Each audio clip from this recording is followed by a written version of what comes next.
23 اکتوبر 1967 کی رات شاید اب بھی بمبئی کے عمر رسیدہ لوگوں کی یادوں میں موجود ہوگی۔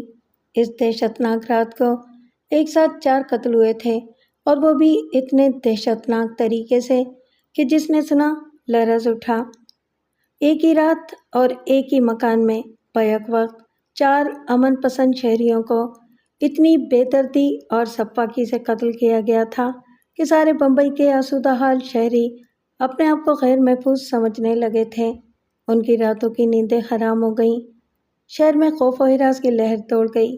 پولیس، CID، صوبائی اور مرکزی وزارتوں کے دفاتر میں ٹیلی فون اور تاروں کے ذریعے اس واردات کے ارتکاب کرنے والوں کو گرفتار کر کے فوراً عوام کے سامنے پیش کرنے کے مطالبات کا انبار لگ گیا۔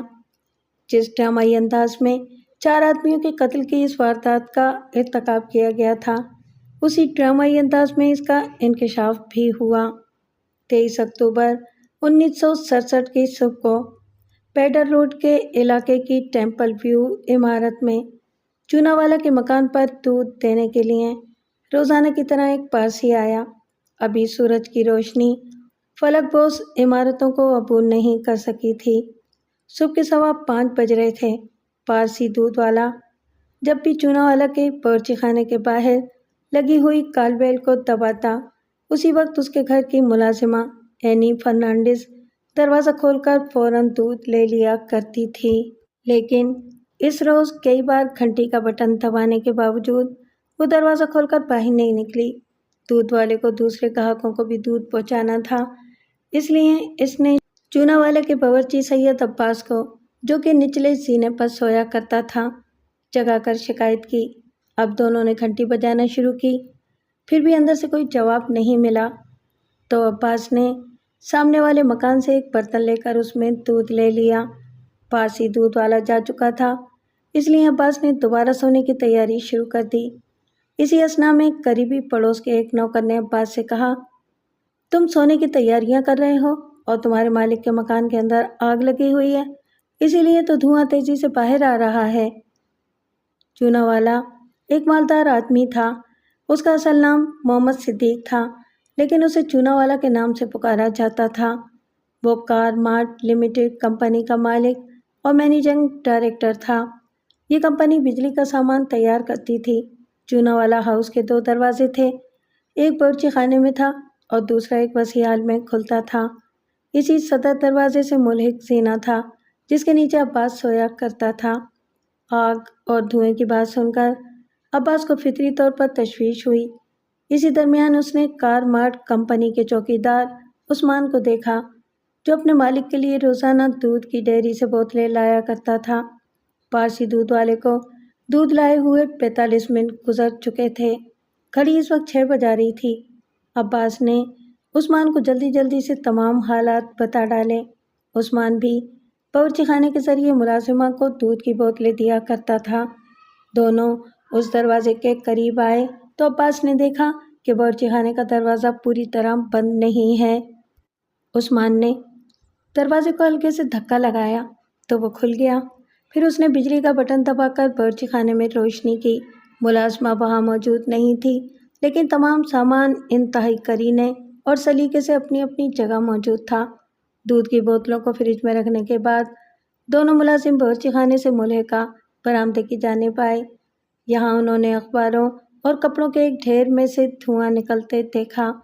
ان دونوں نے غسل خانے میں رکھی ہوئی بالٹیوں کو پانی سے بھر کر اس آگ کو بجھانے کی کوشش کی۔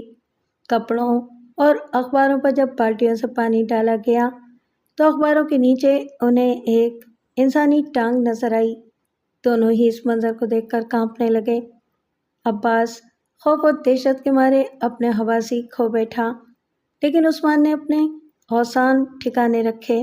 اس نے قریب کے پولیس اسٹیشن میں جا کر اس حادثے کی رپورٹ درج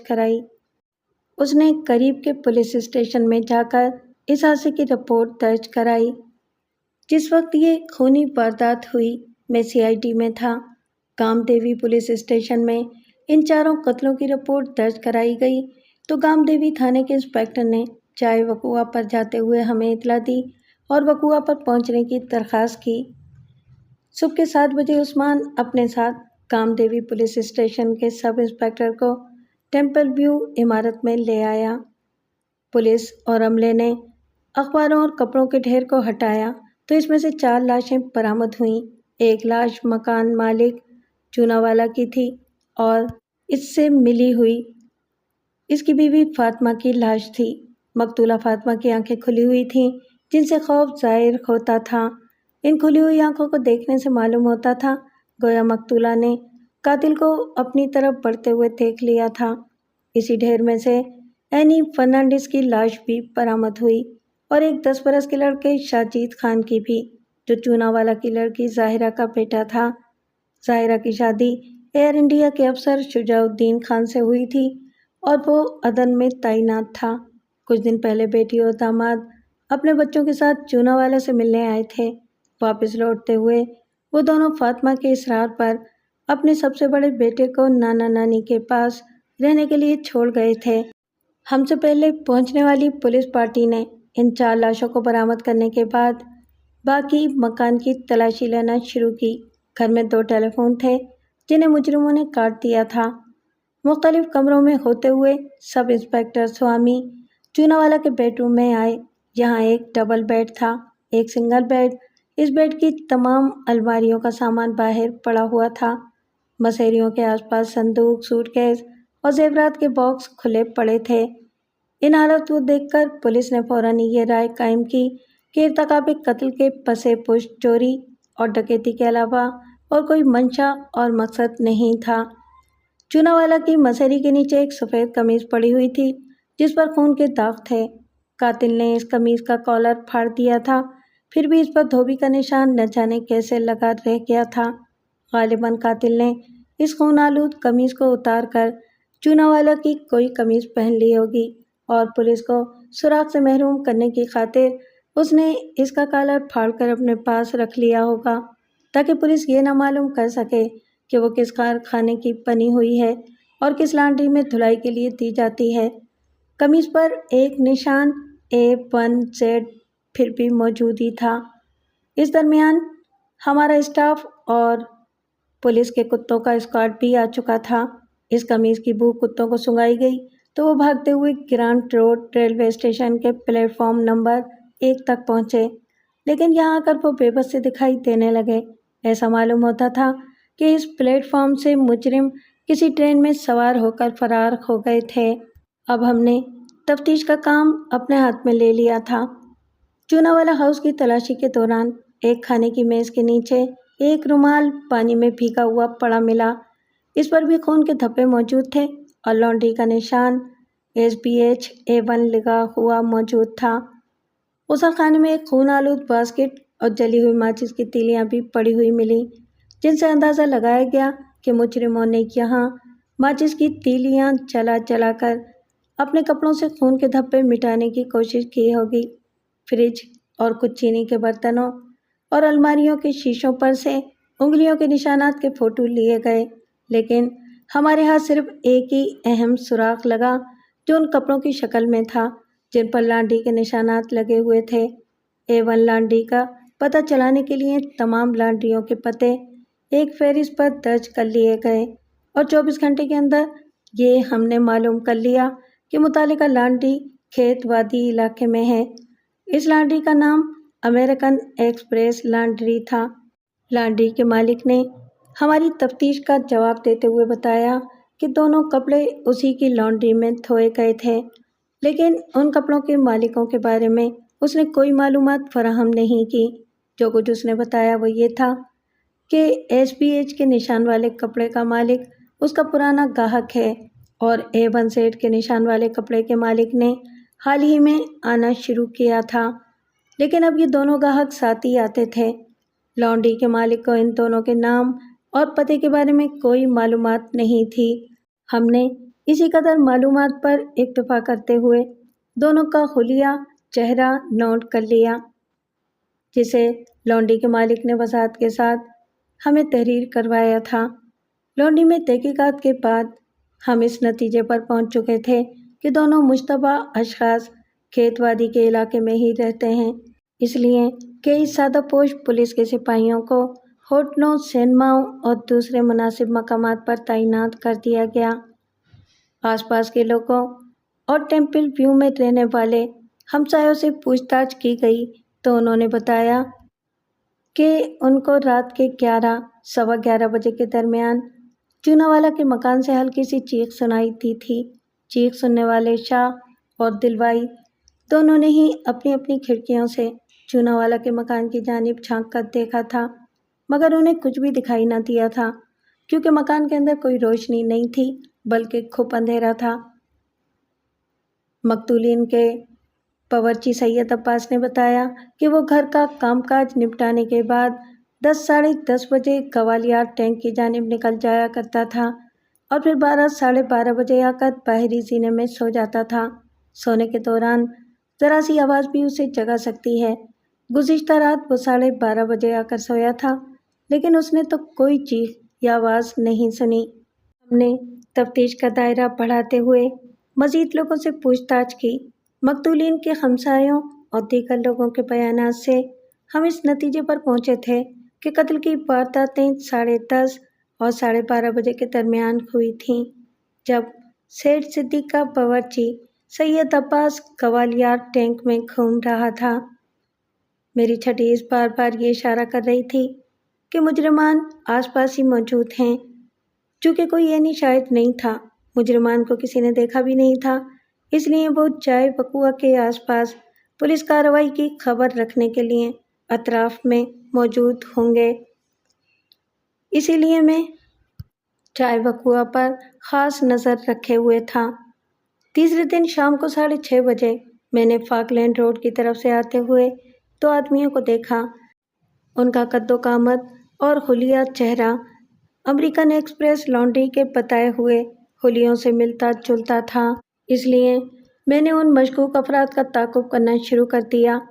کچھ دیر بعد ان دونوں کو بھی شاید تعاقب کا احساس ہو گیا اور دونوں نے راہ فرار اختیار کرنے کی کوشش کی، مگر میں نے چند راہگیروں کی مدد سے دونوں کو گرفتار کر لیا۔ پھر CID ہیڈ کوارٹر لانے کے بعد دونوں کی جامع تلاشی لی۔ معلوم ہوا کہ ان کے نام سید علی عرف عزیز اور سید باقر حسین تھے۔ دونوں کے پاس کار چلانے کے لائسنس تھے۔ ان کے پاس سے کچھ چابیاں اور 2000 روپے کے لگ بھگ رقم بھی برآمد ہوئی۔ باقر حسین شوفر کی وردی پہنے تھا۔ اس کے بش شرٹ کے کالر پر A1 SBH تحریر تھا۔ ہماری پوچھ گچھ کے دوران باقر حسین نے بتایا کہ وہ کسی زمانہ میں چونے والے کا کار کا ڈرائیور تھا۔ اتنی معلومات ملنے کے بعد ہم نے محض قیاس کے طور پر باقر حسین پر چونے والے کے خاندان کے قتل کا الزام لگا دیا اور کچھ دیر بعد دونوں نے جرائم کے ارتکاب کا اقبال کر لیا۔ باقر حسین اور سید Ali Khetwadi bank road پر مانک بائی کٹرک کے مکان میں کرائے پر رہتے تھے۔ یہیں سے چوناوالا ہاؤس سے لوٹا ہوا مال بھی برآمد کر لیا گیا۔ اس سامان میں چونے والے کا پاسپورٹ، 3 سونے کے گلو بند، کچھ جواہرات، 5 دستی گھڑیاں، 7 چاندی کے سکے اور 740 روپے کے نوٹ تھے۔ جس صندوق سے یہ سامان برآمد ہوا اس میں رکھے ہوئے تمام کپڑوں پر SBH A1 لانڈری کے نشانات لگے ہوئے تھے۔ اس کے بعد عزیز علی کے صندوق کی تلاشی لی گئی تو اس میں سے سونے کے کنگن، قیمتی طلائی نیکلس اور 2 ہیرے برآمد ہوئے جو قتل کی واردات کی رات کو چوناوالا کے گھر سے چرائے گئے تھے۔ ان دونوں کے پاس سے برآمد ہونے والے مال مسروقہ کی قیمت لگ بھگ 11,000 روپے کے قریب قرار دی گئی۔ باقر حسین نے بیان دیتے ہوئے کہا کہ اس نے یہ قتل کسی منصوبے کے تحت نہیں کیے تھے۔ وہ چوناوالا کا ڈرائیور رہ چکا تھا۔ اس کی تنخواہ کے تقریباً 2,000 روپے چوناوالا نے روک لیے تھے۔ جب اس نے تقاضے کیے تو اسے نوکری سے نکال دیا گیا۔ مجبور ہو کر اس نے 22 اکتوبر کی شب کو عزیز علی کے ساتھ چوناوالا کے مکان میں رات کو 11 بجے داخل ہو کر اپنی رقم کا مطالبہ کیا۔ چوناوالا کے انکار پر ہاتھا پائی کی نوبت آئی تو اس نے اپنا رام پوری چاقو اس کے سینے میں گھونپ دیا۔ اس جھڑپ کے دوران اینی فرنانڈس اور چوناوالا کی بیوی آ گئیں تو ان کو بھی قتل کرنا پڑا۔ دونوں عورتوں کی چیخیں سن کر سوتا ہوا شاہجیت جاگ گیا۔ اس لیے اسے بھی ٹھکانے لگانا پڑا۔ ان سب لاشوں کو باقر حسین نے عزیز کی مدد سے ایک جگہ اکٹھا کر کے ان پر کپڑوں اور اخباروں کا ڈھیر لگا دیا۔ قتل کی یہ وارداتیں 11 اور 12 بجے کے درمیان کی گئی تھیں۔ اس کے بعد دونوں نے اپنے خون آلود کپڑوں کو غسل خانے میں جا کر دھونے کی کوشش کی۔ 4:30 بجے صبح تمام صندوقوں اور الماریوں سے مال نکالنے کے بعد دونوں چوناوالا کے کپڑے پہن کر باورچی خانے کے دروازے سے ہوتے ہوئے گرانٹ روڈ ریلوے اسٹیشن پہنچے اور ایک لوکل ٹرین کے ذریعے اپنی قیام گاہ تک پہنچ گئے۔ کثیر شہادتوں اور ثبوتوں کی بنیاد پر 3 ماہ بعد عدالت نے ان دونوں ملزمان کے لیے سزائے موت کا حکم صادر کر دیا۔